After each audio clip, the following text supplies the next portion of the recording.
நிறைய காரியங்களுக்காக நம்ம ஜெபம் பண்ணிட்டே இருக்கோம். சில காரியங்கள் உடனே நடக்குது. நிறைய விஷயங்கள் தாமதம் ஆயிட்டே போகுது.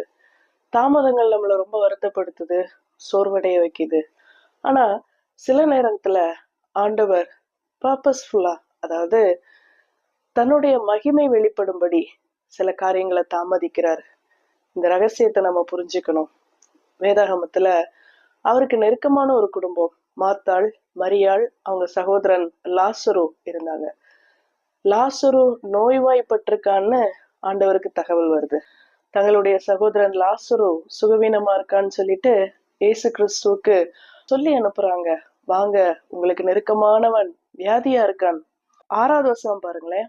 அவன் வியாதியா இருக்கிறதாக அவர் கேள்விப்பட்ட பொழுது தாம் இருந்த இடத்திலே பின்னும் 2 நாள் தங்கினார். இன்னும் 2 நாள் ஸ்டே பண்றாரு. He purposely delayed. தாமதிக்கிறார் ஆண்டவர். அங்க போனா என்ன நடக்குது? அடுத்து தாமதிச்சு அவங்க போகும்போது அங்க லாசரு இறந்திருக்கான். அவனை எங்க வச்சீங்கன்னு கேக்குறாரு. 4 நாள் ஆயிடுச்சு அவனை வச்சு, நாருமேன்னு சொல்றாங்க. இப்ப ஆண்டவர் ஒரு அற்புதத்தை அங்க நிகழ்த்தி லாசருவை உயிரோட எழுப்புறத நம்ம பாக்குறோம். சில காரியங்கள் தாமதிக்கும் போது ஆண்டவருடைய மகிமை அங்க வெளிப்படுது. நம்ம அதை கேள்வி கேட்க முடியாது. ஏன் தாமதம், ஏன் இப்படி?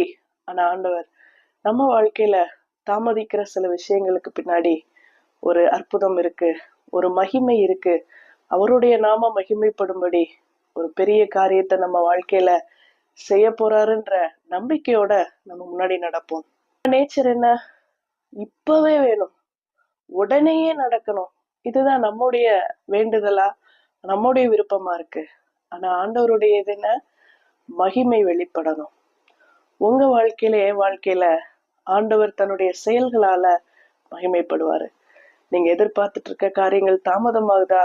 கவலைதான், வருத்தம் தான். ஆனா அவருடைய டைமிங்காக வெயிட் பண்ணுவோம். அவர் பெரிய விஷயத்த செய்வாரு. அந்த விஷயத்த செய்யறதன் மூலமா அவர் பயங்கரமா ஆண்டவர் நம்ம வாழ்க்கையில மகிமைப்படுவாரு. தாமதங்கள் ஒருபோதும் வருத்தத்திற்குரியதல்ல, அது மகிமைக்கு ஏதுவானது. God bless you.